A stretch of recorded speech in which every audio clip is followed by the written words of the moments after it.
Bonjour et bienvenue au rendez-vous expert du mois de mars. Il est 14h30, c'est donc l'heure de débuter cette session. Avec nous aujourd'hui Dany Vincent qui vient nous parler de classification des agents de démoulage. Merci d'être avec nous aujourd'hui.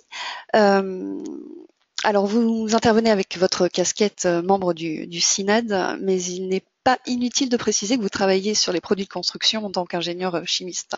Et pour ceux qui se posent encore la question du CINAD, je crois que vous reviendrez un petit peu en début de présentation sur ce syndicat. Alors rapidement, avant de vous laisser la parole, je rappelle aux participants qu'ils peuvent poser leurs questions via la boîte de dialogue sur la droite de l'écran. Donc chers participants, n'hésitez pas à utiliser le bloc questions. Je pense que tout est dit. Je crois que je vais donc laisser la parole à l'expert du jour. C'est à vous.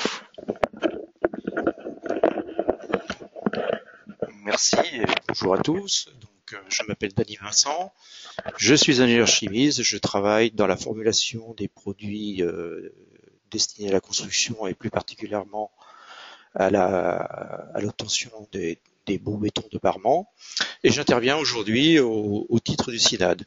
Cette présentation est destinée à expliquer quelles sont les différentes familles de produits que l'on peut rencontrer dans les agents de démoulage, quel choix faire, et puis pourquoi y a-t-il différentes familles.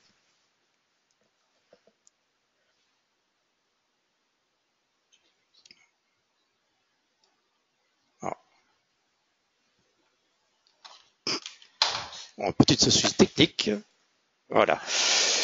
Donc nous arrivons sur la plage du CINAD.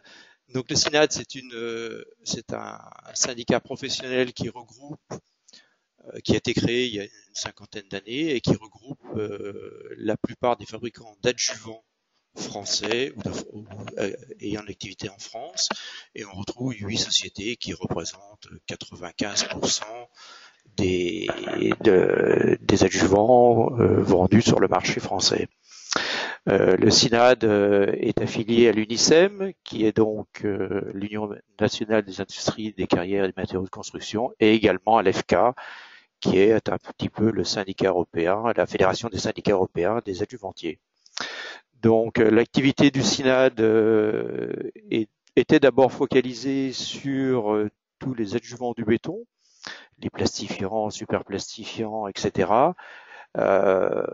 Tous des produits qui ont abouti depuis lors à la mise en place de normes qui définissent parfaitement les caractéristiques que ces produits apportent au béton et leurs limites.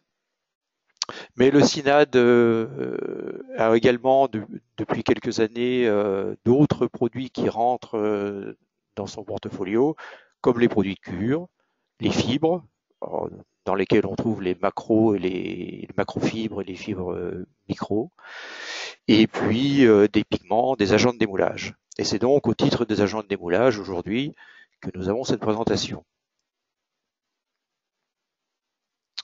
Donc voilà, on fait apparaître le nom des sociétés, les 8 participants qui sont membres du CINAD. Et le CINAD a cru bon, il y a une vingtaine d'années, de mettre en place une classification des agents de démoulage. Cette classification a été mise en place parce que ce sont des produits qui sont utilisés généralement par pulvérisation, et on arrive d'une époque où le démoulage se faisait avec de l'huile de vidange ou du mazout. C'était des produits qui pouvaient être dangereux, et il était difficile pour les fabricants de proposer des produits plus nobles parce que ce démoulage-là suffisait et on ne percevait pas très bien sur une fiche de sécurité vierge pourquoi prendre des produits plus chers, plus nobles. En fait, une fiche de sécurité, et on en parlera un petit peu plus tard, renseigne sur les produits dangereux contenus dans la fiche, dans le produit, ou sur le et en final sur le produit, mais même s'il est dangereux ou non. Mais par exemple, on peut avoir une huile pétrolière qui est un produit non dangereux au niveau de la fiche de sécurité, au même titre qu'une huile végétale. Ce qui veut dire que l'ouvrier, l'utilisateur, ne sait pas qu'est-ce qu'il utilise. Est-ce qu'il utilise une huile pétrolière ou une huile végétale? Or, ça fait une grande différence puisque il s'agit tout de même d'un graissage à huile perdue. Et donc, on peut rejeter dans la nature indirectement une huile végétale ou une huile pétrolière, et là, c'est pas la même chose. Une huile végétale se biodégradera et disparaîtra dans la nature. D'une pétrolière le fera avec beaucoup plus de difficulté. Alors, qu'est-ce que c'est qu'un agent de démoulage? Un agent de démoulage, c'est un produit qui est destiné à être appliqué à la surface des coffrages, qui permet, qu'il soit métallique ou en contreplaqué baquelisé souvent, parfois en bois, et qui évite au béton d'adhérer à la surface coffrante. C'est un petit peu le beurre du moule à gâteau. Donc un agent de démoulage, comment c'est constitué? Eh bien, c'est un petit peu toujours pareil. Il y a un corps gras. Le corps gras fait au fait d'agents séparateurs. Donc le corps gras peut être d'origine végétale, comme une huile de table, peut être d'origine minérale, c'est une huile pétrolière, ou peut être synthétique. C'est le cas de certaines cires, ou c'est le cas aussi de certaines huiles obtenues par polymérisation. Souvent, ce produit est insuffisant. Il est intéressant d'avoir des additifs anti-corrosion, parce que même si on met de l'huile sur de la tôle, on peut penser que ça suffit à protéger, mais ce n'est pas vrai. Le béton est quand même assez salin et on peut avoir des problèmes de corrosion, donc on a des agents anti-corrosion, c'est très classique. On peut avoir pour certains produits des antigels, on a aussi des produits résistants qui permettent d'avoir une huile qui résiste bien à l'abrasion du béton. Le béton peut être coulé sur une hauteur de 3 mètres, c'est souvent le cas. Donc on comprend que le flux de béton va être extrêmement abrasif et un simple film d'huile peut être juste. Donc les additifs anti-abrasion sont souvent très intéressants. Et enfin, très souvent, on ajoute un solvant. Pourquoi ajoute-t-on un solvant? C'est parce que ces produits-là, les huiles sont trop visqueuses pour être pulvérisées.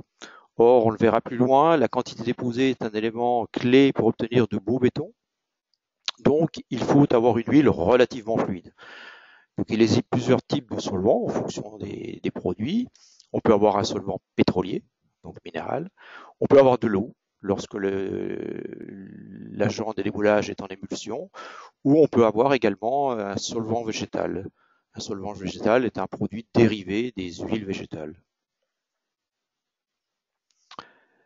Donc, le CINAD a établi une classification. La première a eu lieu en 2004, la première publiée était en 2004, et ça correspondait vraiment effectivement à un manque d'informations complet sur la composition des produits. On pouvait pulvériser, comme j'ai déjà dit, soit un produit pétrolier, soit un produit végétal, on ne le savait pas. Il n'y a pas non plus de normes dans ce domaine-là, donc c'était vraiment une forte demande à l'époque, qui était aussi dictée par le début ou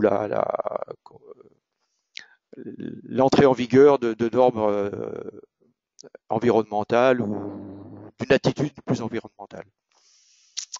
Et puis il y a une deuxième classification en 2010. La classification a évolué parce qu'on s'est rendu compte qu'il y avait des domaines qui étaient peut-être pas très bien couverts ou une demande plus forte, en particulier sur les solvants, ce qu'on appelle les COV. COV, ça veut dire carbone organique volatile. Donc tout ce qui contient du solvant rentre là-dedans. Donc ces produits-là s'évaporent et peuvent être nocifs. Donc c'était un point important.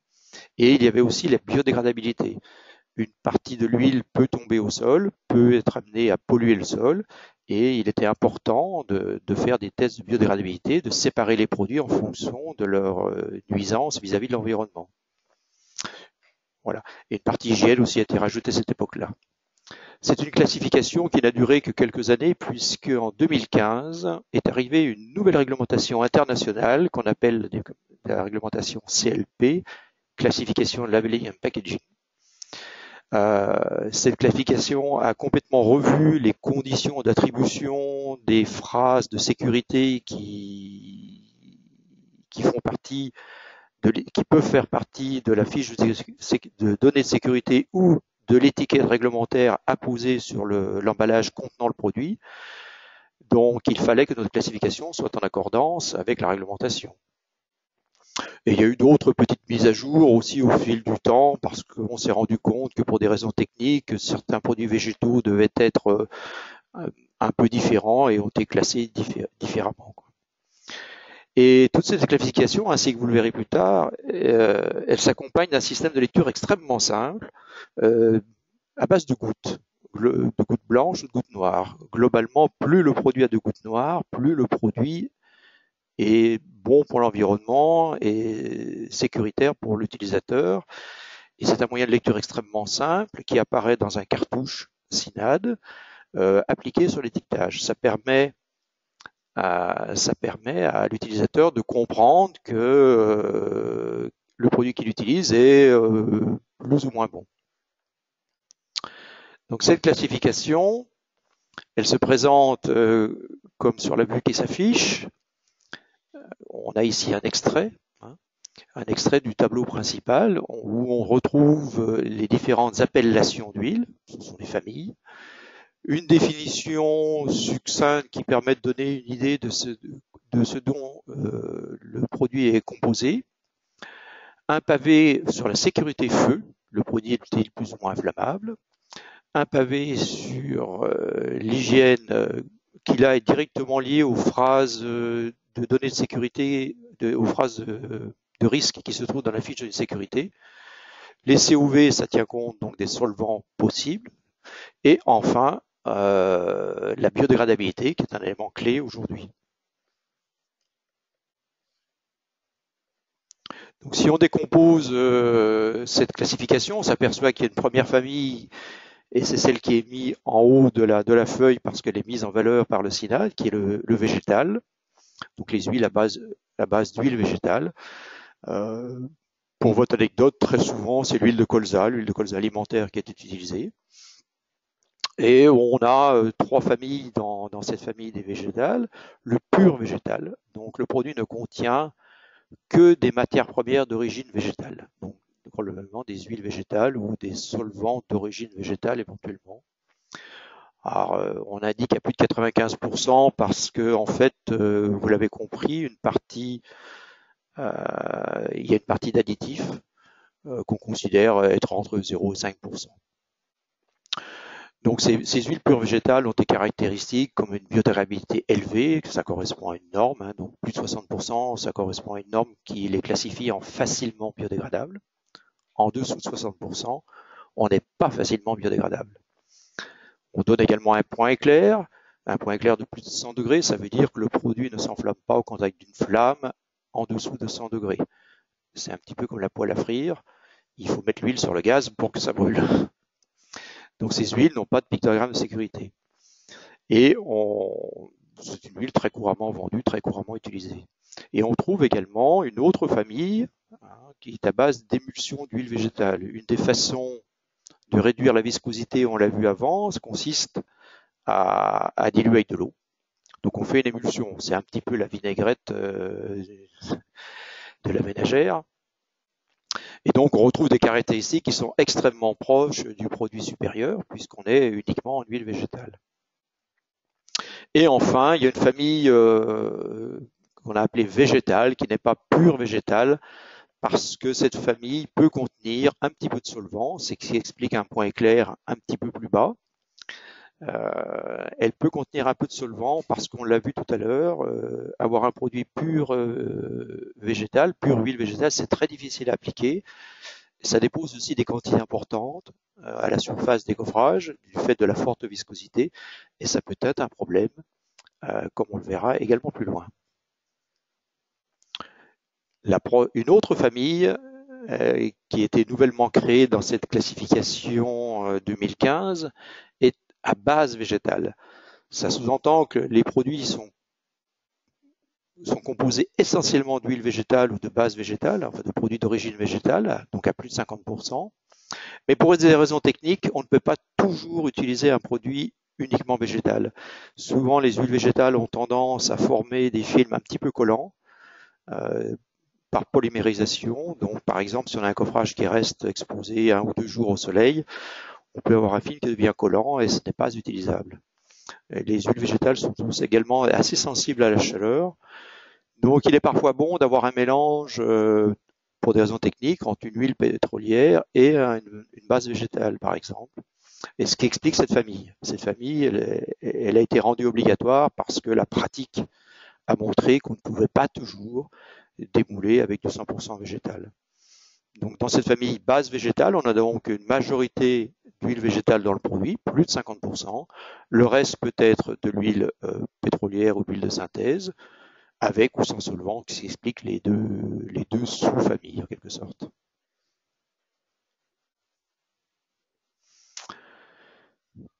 La classification CINAD reprend dans cette partie-là, la partie synthèse, des produits assez anciens.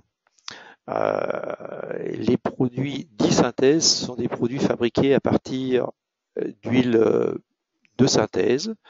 Les huiles de synthèse sont obtenues soit à partir d'huiles minérales traitées à l'hydrogène, et ce sont les huiles que l'on trouve dans les moteurs aujourd'hui.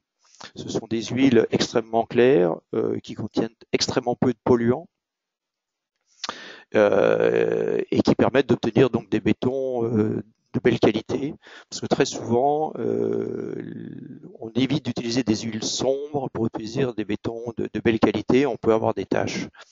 Donc ces huiles-là sont extrêmement claires, un petit peu comme de l'eau.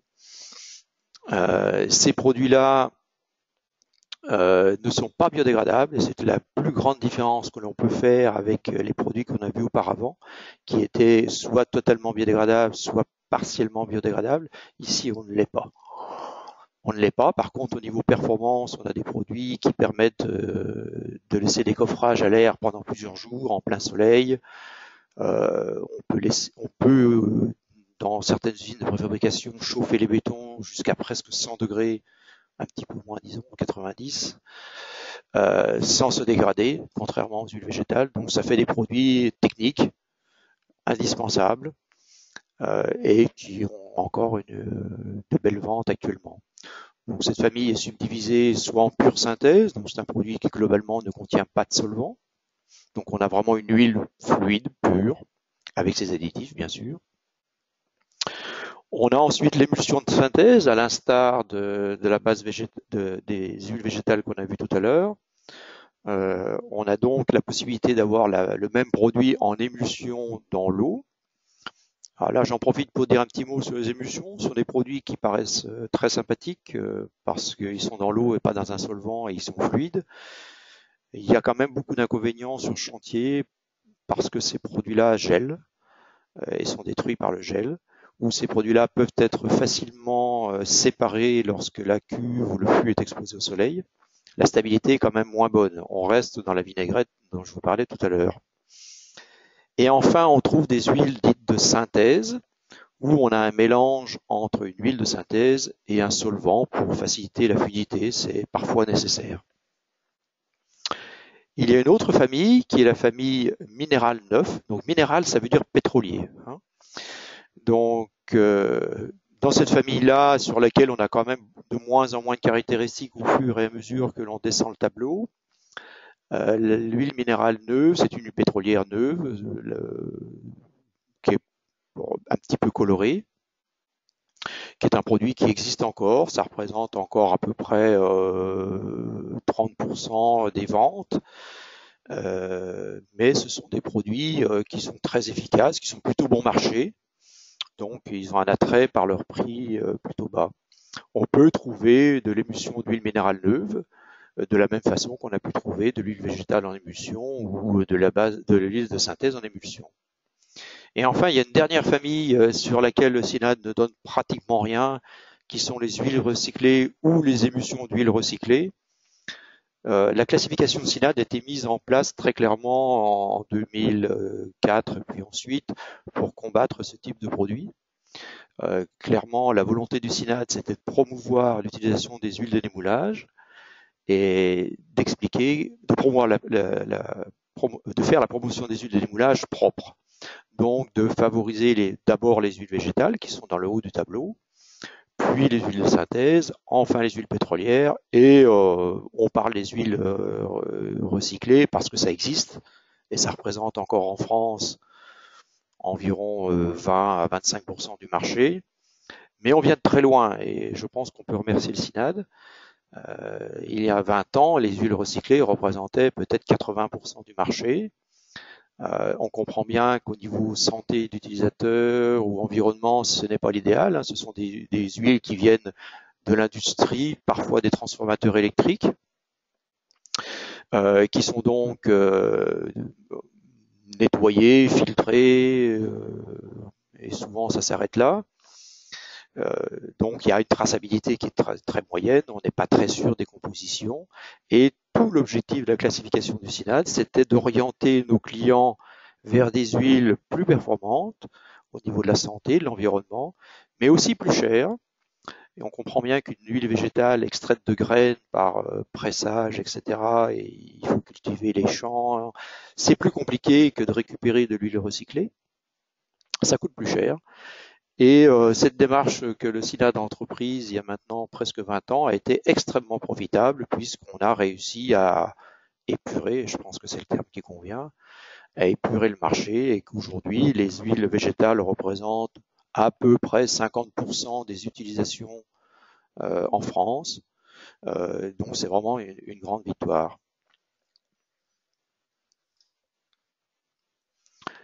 Alors, je vais vous expliquer un petit peu les critères de la classification CINAD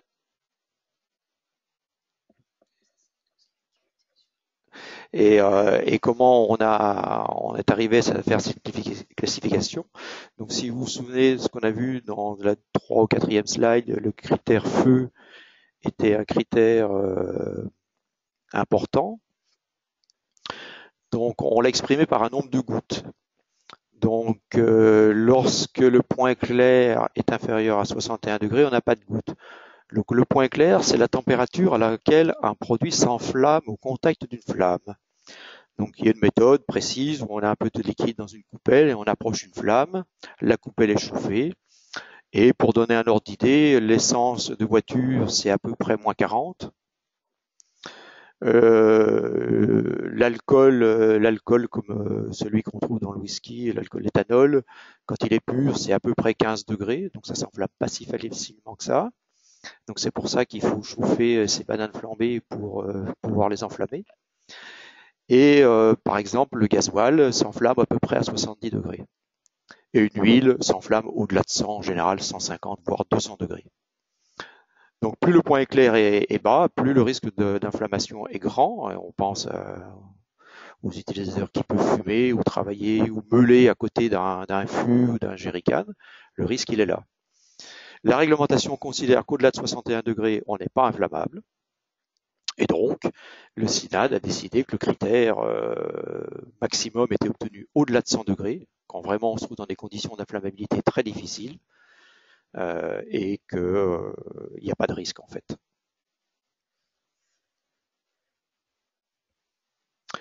Le critère hygiène, donc c'est la deuxième partie. Le critère hygiène renseigne l'utilisateur sur les risques qu'il encourt lorsqu'il est en contact avec un agent de démoulage. Donc là aussi, on attribue un nombre de gouttes en fonction de la notion de danger. La notion de danger est clairement définie par la réglementation et on trouve ça dans les fiches de sécurité. Donc on s'est appuyé sur ces éléments pour le faire. Et en plus, le CINAD fait perdre une goutte dans la classification lorsqu'on a une présence d'huile minérale neuve ou recyclée, lorsqu'on a de l'huile végétale recyclée. Alors, on peut trouver un peu d'huile végétale recyclée auprès des grandes friteries, les McDonald's, etc. Ou lorsqu'on a la présence de solvants pétroliers. Donc la réglementation a changé en juin 2015, c'est la fameuse réglementation CLP, avec une évolution des pictogrammes de sécurité. Auparavant, on avait souvent un carré orange avec une flamme ou un danger quelconque à l'intérieur. Aujourd'hui, cette classification a été harmonisée à l'ensemble du monde entier. Il était donc important que notre classification s'adapte, c'est pourquoi la nouvelle version en 2015. Et les phrases de danger auparavant étaient des phrases R, des phrases de risque. Aujourd'hui, c'est H pour hazard en anglais. Et donc, on a bien entendu dû s'adapter. Donc, dans le critère hygiène, le CINAD a attribué 4 gouttes lorsque le produit ne présentait pas de mention de danger. Et puis, en fonction des phrases H, donc des phrases de danger, plus les phrases étaient à niveau de risque élevé et plus on enlevait des gouttes. Donc, grosso modo, on peut avoir un produit à 4 gouttes, mais on peut aussi descendre si on tombe sur des produits plutôt dangereux à l'utilisation, à un niveau où on a 0 goutte. Or, on s'est rendu compte sur les chantiers que très souvent, les gens faisaient le total des gouttes et choisissaient un petit peu en fonction du nombre de gouttes. Et plus on a de gouttes, mieux c'est. Donc on comprend que ce critère est extrêmement défavorable aux produits qui peuvent être éventuellement irritants ou corrosifs ou qui pourraient présenter un danger par une quantité trop importante de solvant. Par exemple, la phrase H304 tient compte de la teneur en solvant. Donc clairement, lorsqu'on a la phrase H304, on enlève 2 gouttes. Donc c'est la moitié des gouttes sur le niveau hygiène. Donc c'est un critère extrêmement fort qui permet, qui oblige les fabricants à essayer de faire des produits aussi peu riches en solvants que possible, donc aussi sécuritaires que possible.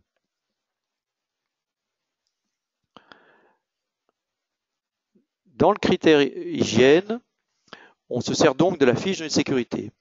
La fiche de sécurité est divisée en 16 chapitres. Mais en fait, le premier chapitre, c'est juste pour dire qui est le fabricant du produit et quel est le nom du produit. La partie 2, c'est la partie où on identifie le danger du produit lui-même. La partie 3, ce sont les constituants du produit.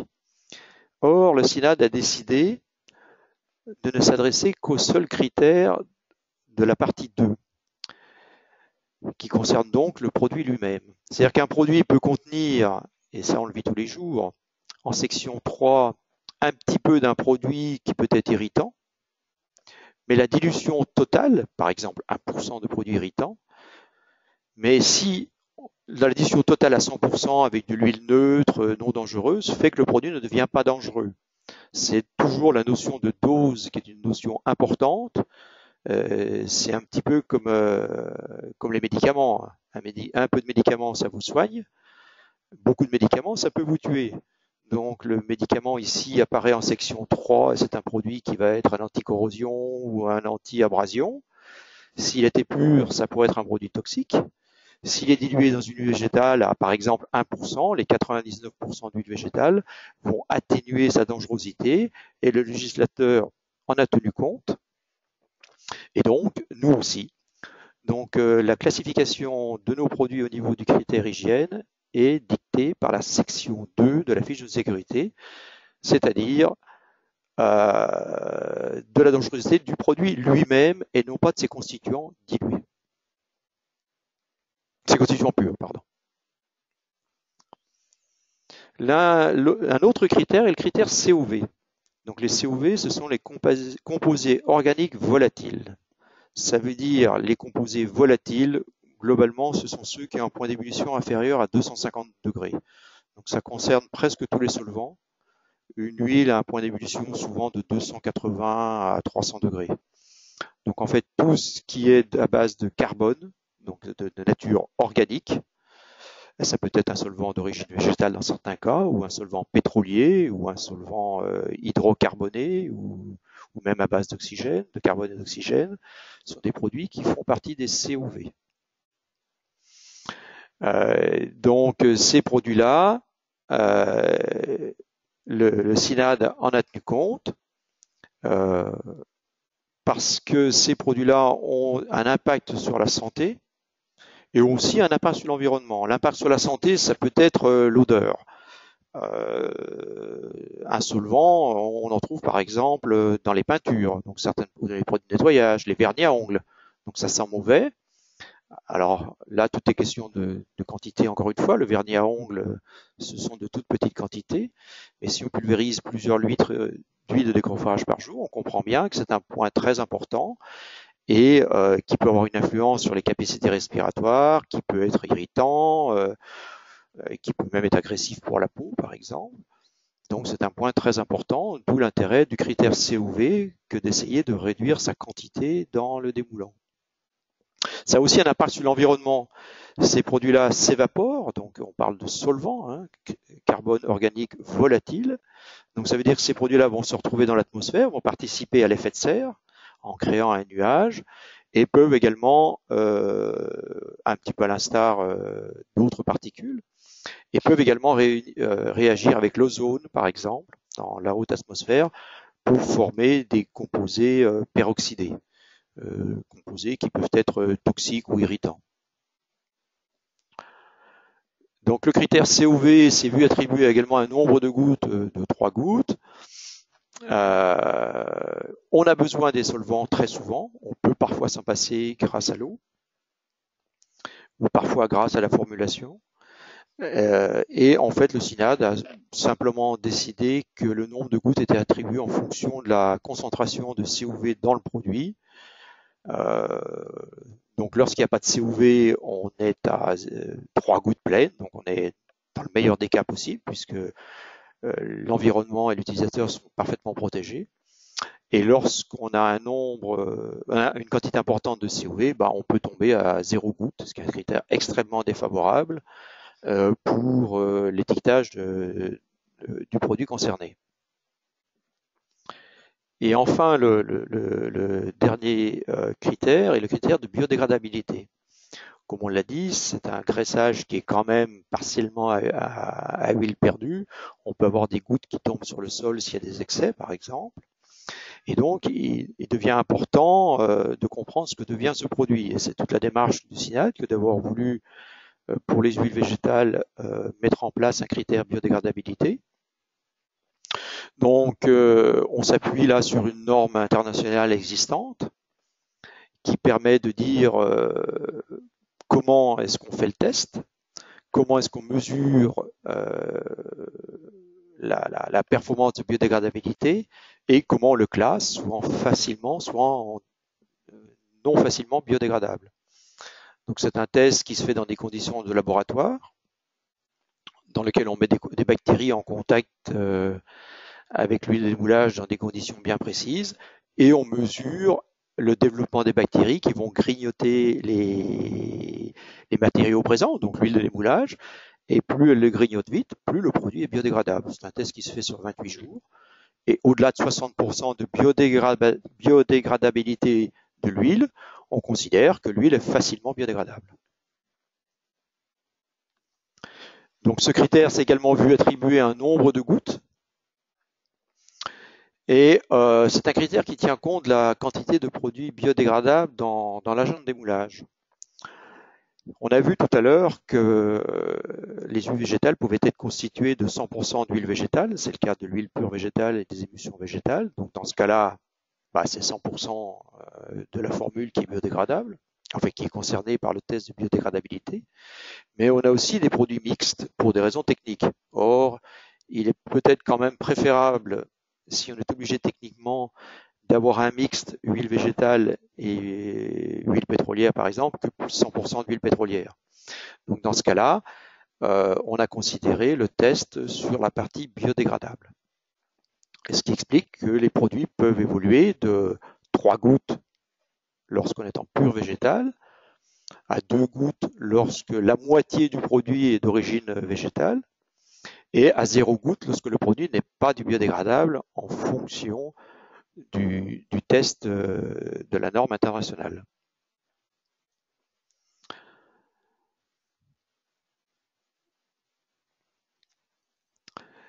La biodégradabilité a des limites. C'est-à-dire que le test de biodégradabilité est fait dans un laboratoire avec des conditions particulières. Si dans une petite rivière on verse 3000 litres d'huile végétale alimentaire, on est sûr de polluer la rivière parce qu'on n'aura pas un réseau de bactéries suffisant pour dégrader cette masse considérable d'huile végétale même dans les 30 jours. Donc, le critère biodégradabilité est un critère qui rend compte de la biodégradabilité à long terme dans des conditions diluées, mais ne rend pas compte d'une pollution. Et le CINAD demande à ses utilisateurs, à ses clients, de bien vouloir absolument mettre les cuves et les fûts sur chantier sur des bacs de rétention, un rejet massif créerait une pollution quand même.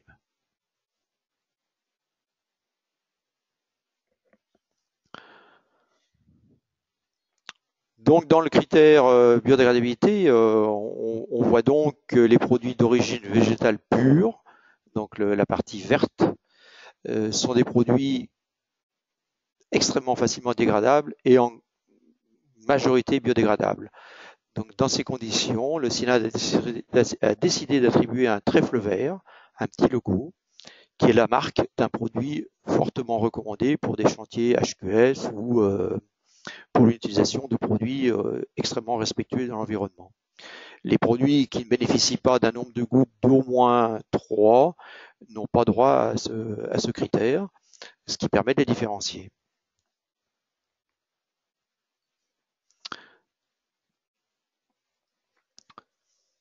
Alors là, on a une petite vue rapide qui permet de voir comment est-ce qu'on utilise un agent de démoulage. Donc, on voit ici un coffrage qu'on appelle une banche sur chantier. Grosso modo, c'est une hauteur d'immeuble. Là, on est même un petit peu plus haut. Globalement, l'huile est pulvérisée. C'est assez fréquent sur un coffrage propre. Ce qui n'est pas recommandé, c'est une application, comme on le voit sur la droite, sur des coffrages très sales. Et ici, l'utilisateur utilise un rouleau. Ce n'est pas non plus une technique très favorable parce que souvent on dépose des quantités très importantes. Et donc, comment appliquer notre produit? Donc, on recommande bien entendu un support propre. Il n'est pas question de faire des beaux bétons sur des supports qui seraient complètement abîmés, très sales ou tachés. La tâche se transférera sur le béton. On recommande la pulvérisation qui permet d'obtenir des brouillards relativement fins et très uniformes. Donc en général, on utilise des pulvérisateurs un petit peu comme le pulvérisateur de jardin, mais version industrielle métallique et équipé d'une buse qui dépend de la viscosité du produit. Et enfin, on recommande une application aussi homogène que possible pour éviter les manques. Un manque, ça peut créer une adhérence sur le coffrage et créer un défaut d'aspect, une réparation, et ça peut être très préjudiciable si on veut faire des bétons dits architectoniques. Donc l'application et le choix du produit, c'est quelque chose qui est extrêmement difficile à faire dans une présentation. Le choix du produit dépend beaucoup des conditions de chantier, du béton, etc. Mais il est quand même important d'éviter les surapplications, d'où le choix du rouleau qui est peut-être pas recommandé. Si on peut faire une trace avec le doigt dans le produit, ça veut dire qu'on a beaucoup trop de produits. Donc on aura un béton qui peut avoir tendance à fariner, donc être poussiéreux, qui nécessitera soit un nettoyage pour pouvoir être peint, soit qui correspondra pas au niveau esthétique à ce qu'on attendait. Et la bonne application, c'est une application que le doigt n'enlève pas et qui est extrêmement fine. On est vraiment dans des couches extrêmement minces. Alors bien sûr, dans les bonnes pratiques, il faut que l'application soit réalisée dans de bonnes conditions, avec un matériel en état. Même si le produit n'est pas dangereux, il est clair que le port des EPI, des équipements de protection individuelle, est indispensable. N'importe quel produit peut piquer les yeux. Il n'est pas agréable d'avoir des vêtements souillés avec de l'huile. Ou mettre des gants, pareil, une protection vraiment minimum lorsqu'on travaille avec des produits chimiques, c'est peut-être pas l'application correcte, le nom correct, mais avec des produits qui ne sont pas des produits naturels ou 100% naturels. Et enfin, au niveau de l'utilisation du béton, souvent on passe l'agent de démoulage quelques temps avant de couler le béton, parce qu'il est important de laisser évaporer ou l'eau ou le solvant, ou même de laisser à l'huile le temps de bien s'étaler correctement sur le coffrage, de façon à faire des beaux bétons.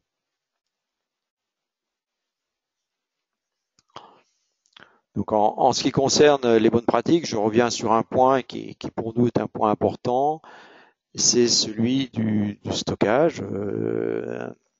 Même sur chantier, on se doit d'avoir un bac de rétention, un déversement massif est un risque pour l'environnement de pollution assez forte, même avec des produits qui seraient 100% végétaux.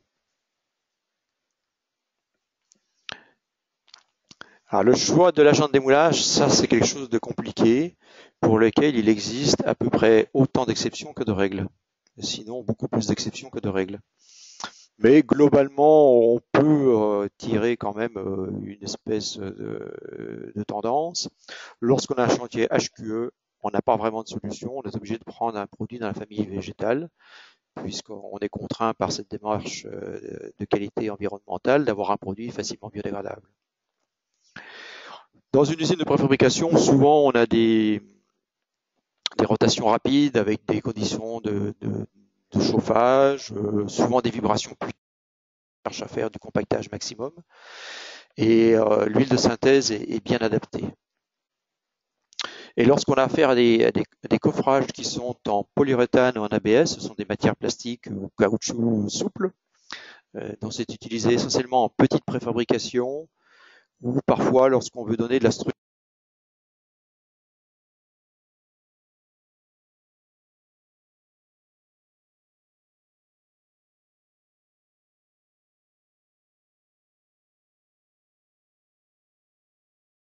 peuvent à la longue dégrader un peu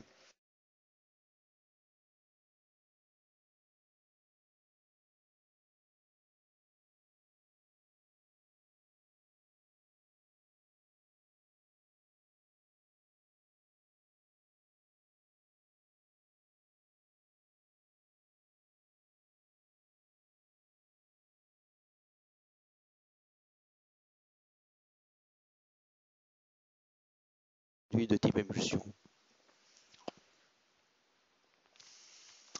Il y a aussi un petit peu l'application visée. Dans le domaine de la construction et du coulage du béton, on a beaucoup de conditions différentes. Les conditions, par exemple, de bâtiment, on peut avoir des températures négatives, on peut avoir des températures à 35, 40 degrés et même plus sur certains planchers.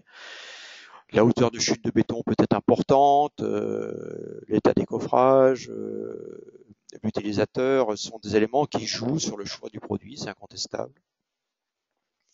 En génie civil, souvent, on cherche à obtenir de beaux bétons. On a souvent des coffrages qui restent ouverts très longtemps. Et donc, une huile végétale, par exemple, est assez mal adaptée, parce que souvent, elle est polymérisée au moment où on veut couler. La résistance à l'abrasion est également un critère important. On a souvent des grandes hauteurs, donc on a besoin d'une résistance à l'abrasion importante. Donc, on a chacun des fabricants, des membres de SINAD, a une gamme de produits adaptés à différentes conditions qu'on rencontre. Et dans une même famille, par exemple les pures végétales, on peut avoir plusieurs produits, certains adaptés plus au bâtiment, certains plus adaptés à la préfabrication, par exemple. Ça dépend si le préfabricant fait de l'étuvage, fait du démoulage immédiat ou différé. Il y a beaucoup de conditions et ça, il y a guère qu'un spécialiste de chacun des fabricants qui puisse conseiller a priori quel est le produit adapté, produit pour lequel il faudra faire un essai ou même plusieurs essais avant d'être sûr qu'il est bien adapté à la fonction. Et c'est là où parfois on a un peu un télescopage entre ce qu'on voudrait, un pur végétal par exemple, ou une émulsion végétale, donc qui paraît extrêmement sûr, extrêmement adapté à des conditions environnementales, mais qui peut être pas du tout adapté à ce qu'on veut obtenir au niveau des bétons. Et ça peut avoir des conséquences assez importantes parce que dans cette vue, on peut voir que on peut avoir des teintes variables, par exemple, donc ça peut être un ennui. Alors, bon, si on peint, c'est un petit peu moins grave. Si le béton est destiné à rester apparent, ben, ça peut être un vrai problème. On peut avoir des arrachements si l'huile n'est pas adaptée, et ça existe. Même avec la meilleure huile bien appliquée, ou avec une huile mal choisie, mais bien appliquée, on peut avoir des arrachements. On peut aussi avoir donc, du poussiérage, un farinage énorme qui empêche la peinture, par exemple. On peut avoir de l'encrassement de moule, on peut avoir du bullage, donc qui peut nécessiter, soit qui est esthétique, soit qui nécessite un réagréage, donc c'est-à-dire une application d'un enduit qui va cacher tous ces défauts. Donc ça a un coût. Donc en général, on essaye de choisir des produits aussi adaptés que possible, comme on le voit sur cette vue ici, où on a de très beaux bétons, très bien réussis, et qui feront la fierté de l'architecte et du maître d'ouvrage.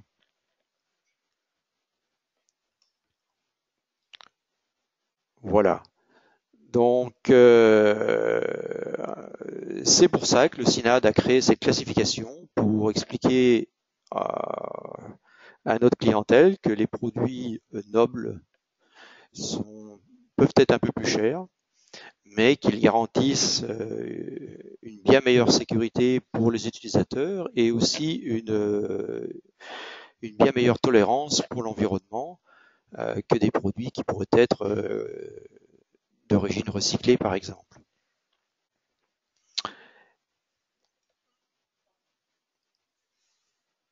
Et je vous remercie pour votre attention.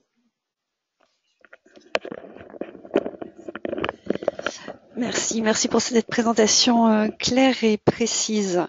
Le temps des questions est venu, donc je vous rappelle, si vous voulez poser votre question, n'hésitez pas à utiliser le bloc de droite. Hop. Et on va tout de suite.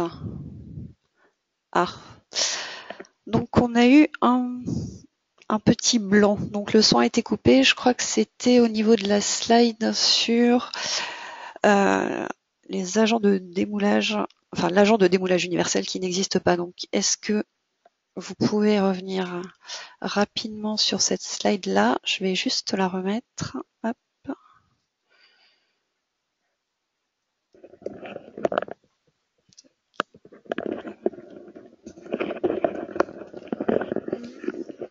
Oui, donc je reprends la slide puisqu'il y a eu une coupure de son.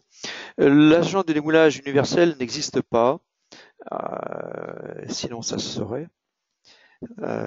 Il y a de nombreuses conditions qui font que un agent de démoulage est adapté ou n'est pas adapté. Et il n'y a pas beaucoup de solutions, il faut faire un essai pour voir quel est l'agent de démoulage le plus adapté à son béton, à ses conditions de coulage. Et il y a beaucoup d'exceptions. Il y a sûrement beaucoup plus d'exceptions que de règles. Il y a quand même une ou deux règles qu'on peut tirer. C'est que globalement, si on a un chantier de type HQE, haute qualité environnementale, on cherchera absolument à utiliser un démoulant de la famille végétale, donc un démoulant facilement biodégradable. Maintenant, si on est dans une usine de préfabrication, c'est un petit peu plus compliqué, on en a déjà parlé, mais les huiles végétales ont tendance à polymériser, donc elles sont très sensibles par exemple à un étuvage important, qui ont tendance à les faire donc polymériser. L'huile de lin est une huile végétale, c'est celle qui a servi à faire les tableaux de Léonard de Vinci par exemple. Donc toutes les huiles sont plus ou moins polymérisables à la chaleur. Donc il est vivement conseillé dans une usine de préfabrication d'essayer les huiles végétales bien entendu, mais très souvent c'est le choix de l'huile de synthèse qui est prédominant parce que ce sont des produits extrêmement solides qui résistent très bien à l'étuvage, qui résistent très bien aussi aux conditions d'étuvage importantes. Ce sont des produits ce serait plutôt le premier choix. Et enfin, on a également un nombre assez important de moules en polyuréthane ou en ABS. Le polyuréthane sont des moules souples qui sont utilisés souvent pour faire des panneaux structurés, par exemple l'imitation bois qui est très connue, ou imitation pierre qu'on trouve souvent sur des soubassements. En génie civil, c'est souvent les piliers de pont ou les culées de pont qui sont faites de cette façon-là. Et en préfabrication, ce sont souvent des moules pour les dalles de piscine, la dalle roche ou des choses comme ça. Et ces produits-là, le polyuréthane en particulier, sont beaucoup plus sensibles à l'utilisation des produits contenant du solvant. Ou même certaines huiles peuvent les faire gonfler, donc les déformer. On comprend que si le moule est déformé, la pièce sera déformée. Donc, en général, on conseille plutôt l'utilisation de produits en émulsion, le solvant étant de l'eau. L'agressivité face au moule polyuréthane est extrêmement faible.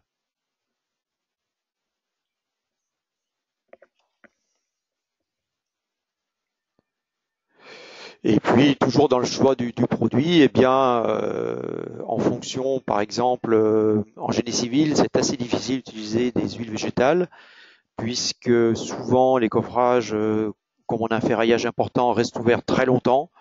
Donc l'huile polymérise au soleil et c'est un vrai inconvénient parce que si on doit couler après 8 ou 10 jours, en fait on n'a plus de démoulant, on a un film de vernis.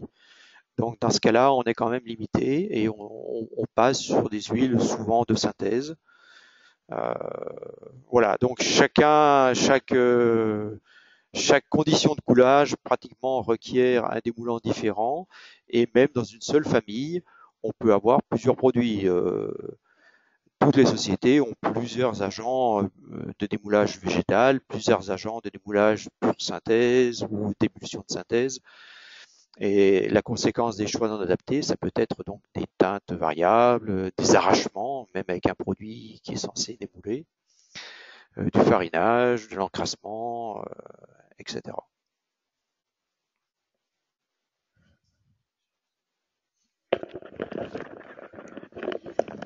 Merci d'être revenu sur ces slides. J'espère que du coup la présentation aura été complète au niveau sonore. Bah écoutez, il me semble que cette présentation est tellement claire qu'il n'y a aucune question. Ou alors, seconde possibilité, l'ensemble des participants est déjà sur le site du CINAD pour essayer de récupérer cette classification. Moi, j'ai quand même une toute petite question. Donc là, vous nous avez présenté la classification version 2015 qui fait suite à une évolution réglementaire européenne. J'ai cru comprendre que certains pays étaient en train de reprendre la démarche du CINAD, certains pays européens. Est-ce que vous pouvez nous en dire un petit peu plus? Oui, incontestablement, la France est très en avance grâce aux travaux du CINAD et cette classification a permis d'apporter beaucoup de clarté à l'utilisateur qui a un cartouche sur l'étiquette de l'emballage qui lui indique de quelle famille est ce produit et quel est globalement son risque vis-à-vis de l'environnement ou de lui-même par un nombre de gouttes. Et nous avons eu plusieurs fois au CINAD des syndicats européens qui sont venus pour essayer de se faire expliquer comment nous avions mis en place ce système. Je pense en particulier à des Belges et à des Danois, mais peut-être qu'il y en a d'autres, parce qu'ils voulaient reproduire ce modèle. La France est très très clairement en avance, est très en avance sur ce plan-là.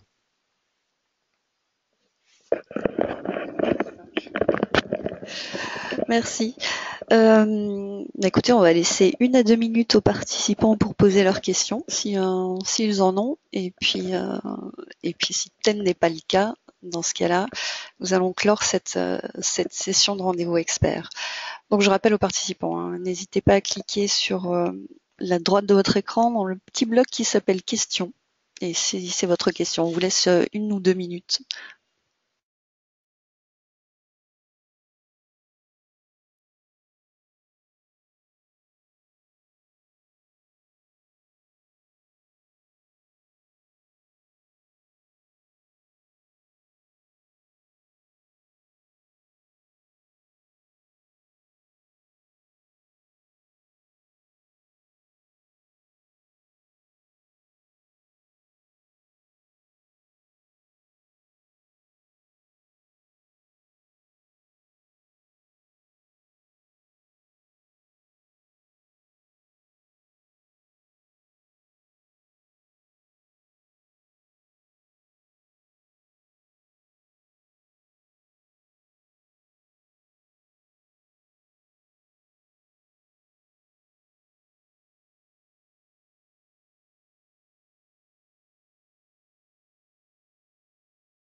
Bon, eh bien écoutez, il n'y aura plus de questions.